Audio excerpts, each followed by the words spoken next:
নমস্কার, আমি শ্রী। কেমন আছেন আপনারা সবাই?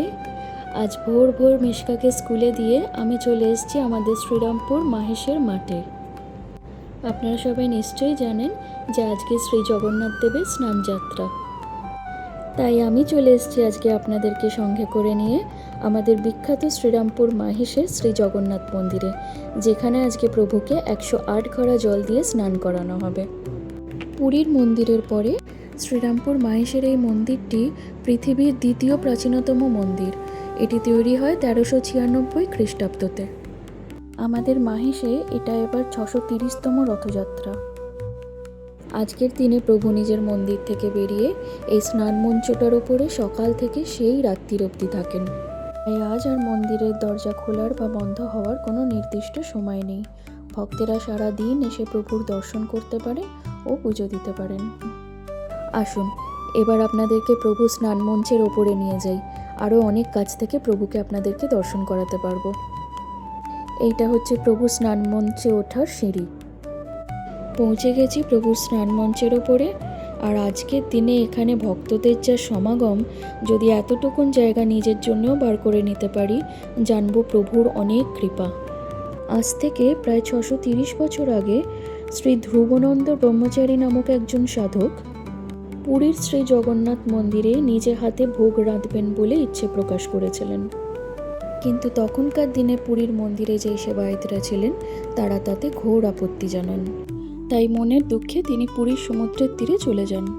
আর ততক্ষণ অবধি অন্ন জল ত্যাগ করার সংকল্প নিলেন যতক্ষণ না উনি মৃত্যু লাভ করেন।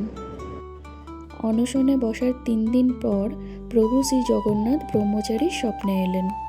বললেন, ধ্রুবানন্দ, আত্মহত্যা মহাপাপ, তাই তুমি মাহেশে যাও।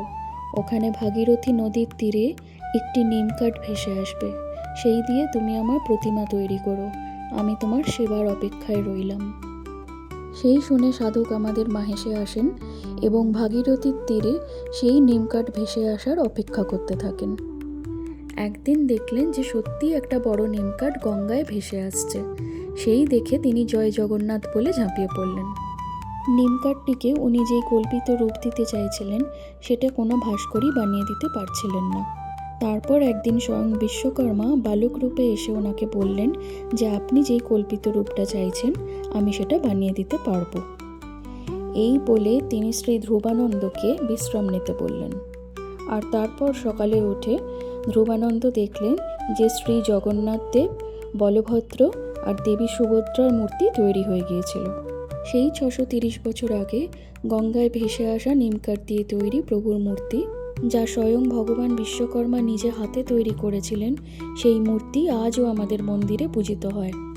আপনারা এই মুহূর্তে প্রভুর যে মূর্তিটিকে দেখছেন সেটা কিন্তু সেই 630 বছর আগে তৈরি করাই মূর্তি। আর সবথেকে অলৌকিক ঘটনা হচ্ছে যে 630 বছর আগে এই নিমকাঠের তৈরি মূর্তির আজও কোনো ক্ষয়ক্ষতি হয়নি। উপরন্তু মূর্তির ওজন দিনে দিনে বাড়ছে বই কমছে না। আজ থেকে প্রায় 550 বছর আগে একবার চৈতন্য মহাপ্রভু নীলাচলে যাচ্ছিলেন। পথে তিনি বৈদ্যবাটি নিমাই তীর্থের ঘাটে ওঠেন আর তারপর আসেন আমাদের এই লক্ষ্মীঘাটে। এখানে এসে দেখলেন যে আমাদের মাহেশের মন্দিরে ওনার আরাধ্য দেবতা শ্রী জগন্নাথ দেবকে পুজো করা হয়। তখন ধ্রুবানন্দের অন্তিম সময় চলেছে। উনি মন্দিরের মধ্যেই প্রভুর পাশে শুয়ে থাকতেন। সেই দেখে নিমাই জিজ্ঞেস করলেন যে আপনার চলে কি করে? আপনি তো এত অসুস্থ, আপনি প্রভুর সেবা করেন কি করে?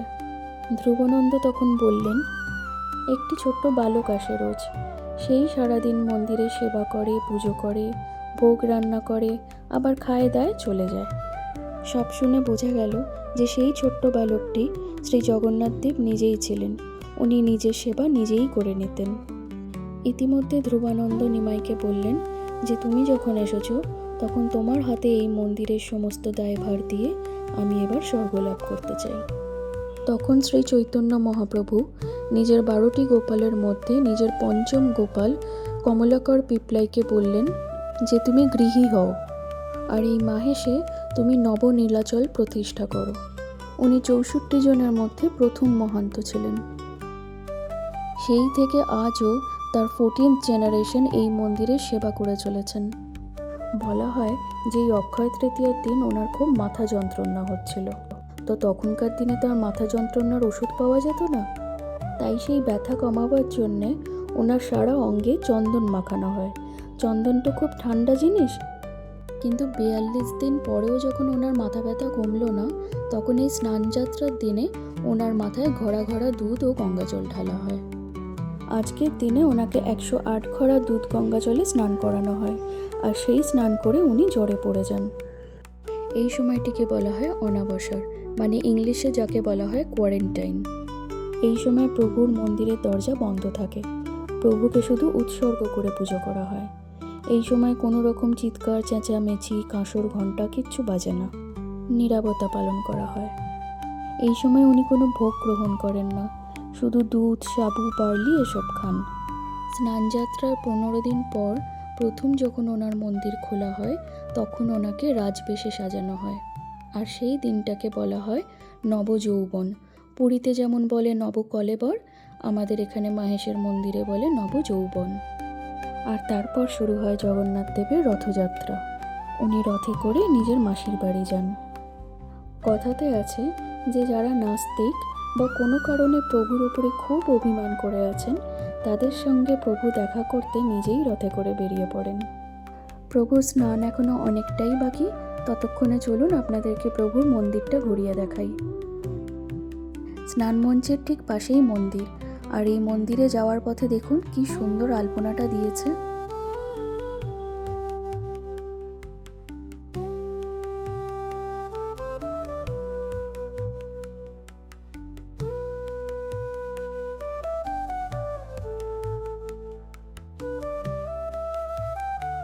আপনারা হয়তো লক্ষ্য করেছেন, এর আগেও হয়তো মঞ্চের ওপরে অনেকক্ষণ ধরে দেখেছেন, ওই যে সবুজ জামা পরে লোকগুলো ঘুরছে, তারা হচ্ছে ভলেন্টিয়ার্স। আজকের দিনে আমাদের এই মন্দিরে প্রভুকে দর্শন করতে এত ভক্তগণ আসেন যে প্রভুর নিজেরও বডিগার্ডের দরকার পড়ে। এনারা সেই কাজই করছেন। আসুন এবার মন্দিরের মধ্যে ঢুকি। দেখুন এখানেও একটা আলপনা আছে, কি সুন্দর না?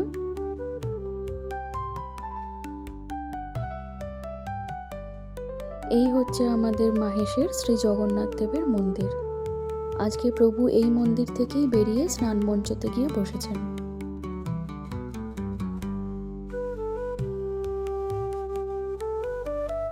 এটা হচ্ছে নাট মন্দির। এখানে বহু ভক্তেরা রোজ বসে ঠাকুরের আরাধনা করেন, পুজো আরতি দেখেন, ভজন কীর্তনও হয় এখানে। যে কোনো শুভ অনুষ্ঠানে এখানে ভোগের আয়োজনও করা হয়। ভক্তেরা চাইলে তারা নিজে থেকেও ভোগের আয়োজন করতে পারেন। মিষ্কার অন্নপ্রাশনের প্রসাদ আমি এই মন্দিরে এসেই প্রভুর কাছে পুজো দিয়ে নিয়ে গিয়েছিলাম। প্রভু এখন মন্দিরে নেই, কিন্তু বহু ভক্তরা তার উদ্দেশ্যে ওনার এই বেদিতেই পুজো দিয়ে যাচ্ছেন। এই মন্দির প্রাঙ্গণে আরও অনেক ঠাকুরের মন্দিরই আছে, আপনাদেরকে ঘুরিয়ে দেখাচ্ছি।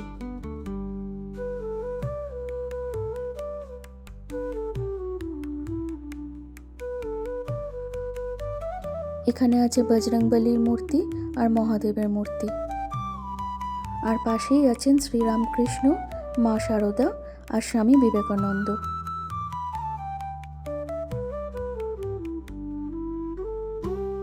চৈতন্য মহাপ্রভু, শ্রী ধ্রুবনন্দ ব্রহ্মচারী, মা কালী আর বড় ঠাকুর।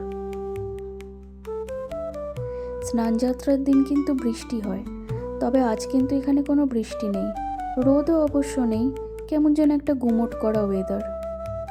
মন্দির এবং মানুষের সুরক্ষার জন্য চারিদিকে প্রচুর প্রশাসনের লোক রয়েছেন। মন্দিরের ঠিক এই জায়গাটা থেকে বেরিয়ে গেলেই হচ্ছে স্নান মঞ্চ। ওই যে দেখুন দেখা যাচ্ছে হলদে রঙের কাপড় দেওয়া ওপরটা।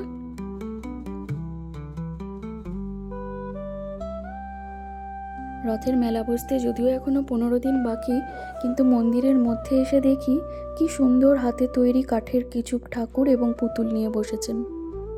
আমার আবার এই বাংলার হস্তশিল্প খুব ভালো লাগে। মিষ্কার জন্য ভাবছি এখান থেকে একটা কাঠের জগন্নাথ, বলরাম আর সুভদ্রা কিনবো। আমি ওকে রথটা সাজিয়ে দেবো আর ও বেশ টানবে। আরও কিছু জিনিস আমার নিজেরও বেশ পছন্দ হয়েছে, দেখি যদি কিছু কিনতে পারি। এখানে কিন্তু যা যা দেখছেন সবই কিন্তু কাঠের তৈরি, কাঠের ওপরে রং এবং পালিশ করা। ও মা, এই রাজারানীগুলো কি সুন্দর দেখুন।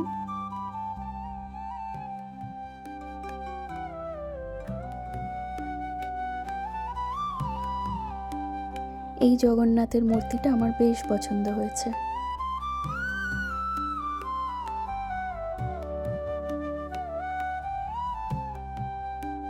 এখান থেকে একটা রাজারানীও নেব ভাবছি, মিশকার বেশ ভালো লাগবে।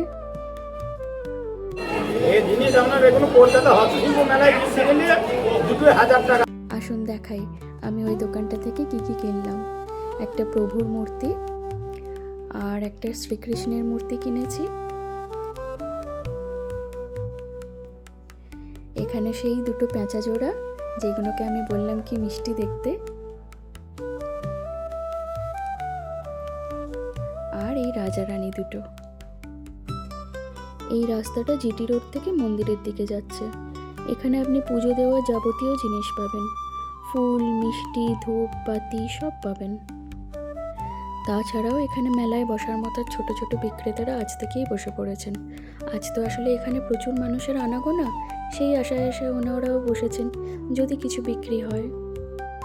শুধু বৃষ্টিটা এক্ষুনি না শুরু হলেই ভালো, না হলে সবাইকারই অসুবিধে। যারা বিক্রি করতে বসেছেন তাদেরও অসুবিধে, আবার যারা এই স্নানযাত্রা দেখতে এসেছেন তাদেরও অসুবিধে, তাই না? এদিকে প্রভু তো এখনও স্নান করে চলেছেন। 108 ঘড়া জল বলে কথা, এত তাড়াতাড়ি কি আর তার স্নান শেষ হয়? মাঠের এক ধারে এখানে শরবত বিতরণ করা হচ্ছে। তৃষ্ণার্থীরা এসে এখানে শরবত খাচ্ছেন। তবে আমিই বা কেন বাদ যাই, আমিও এক গ্লাস শরবত খাই। খুব জল তেষ্টা পেয়েছে জানেন তো, সেই সকাল থেকে দাঁড়িয়ে আছি রোদের মধ্যে প্রভুর দর্শন করব বলে, আর আপনাদের সাথে এই সুন্দর ভিডিওগুলোকে শেয়ার করব বলে। আজ থেকে 15 দিন পরে এখানে হবে রথযাত্রা, আর এই যে মাঠটা দেখছেন, এখানে বসবে রথের মেলা। তবে সেই রথযাত্রার ফুটেজ আমার মনে হয় না আমি আপনাদের সাথে শেয়ার করতে পারবো বলে, কারণ সেই দিন শ্রীরামপুরে আসে অসংখ্য অসংখ্য মানুষ। আপনারা নিশ্চয়ই আপনাদের টেলিভিশনে দেখতে পারবেন আমাদের শ্রীরামপুরের রথযাত্রা কিন্তু প্রত্যেকটা নিউজ চ্যানেল থেকে লাইভ করা হয়। সবার আগে পুরীর রথযাত্রা শুরু হয় এবং তারপরেই শুরু হয় আমাদের এই শ্রীরামপুরের রথযাত্রা।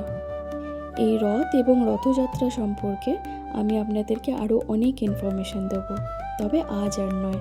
আজ অনেকটা বেলা হলো তো, এবার আমি মিশকাকে স্কুল থেকে আনতে যাব। আমার পরে কোনো একটা ব্লগে আমি আপনাদেরকে এই রথযাত্রা সম্পর্কে সমস্ত ডিটেলসে বলবো। আজ তবে ভিডিওটা এখানেই শেষ করি। দেখা হবে আপনাদের সাথে আবার একটা নতুন দিনে আরও নতুন গল্প নিয়ে। আজকে প্রভুর এই মহাস্নান যাত্রার ভিডিওটা আপনাদের কেমন লাগলো কমেন্ট করে জানাবেন। ভালো লাগলে লাইক আর শেয়ার করবেন, আর তার সাথে আমাদের এই চ্যানেলটিকে সাবস্ক্রাইব করে রাখতে ভুলবেন না কিন্তু, যাতে আমাদের প্রত্যেকটা নতুন ভিডিও নোটিফিকেশন আপনি যেন প্রথমেই পেয়ে যান। আজ তাহলে আসি, আপনারা সবাই সুস্থ থাকবেন, ভালো থাকবেন, আর জয় জগন্নাথ। প্রভু আপনাদের সবাইকে যেন ভালো রাখেন, সুস্থ রাখেন। সঙ্গে থাকুন, দেখতে থাকুন মিষ্টি মিশকা।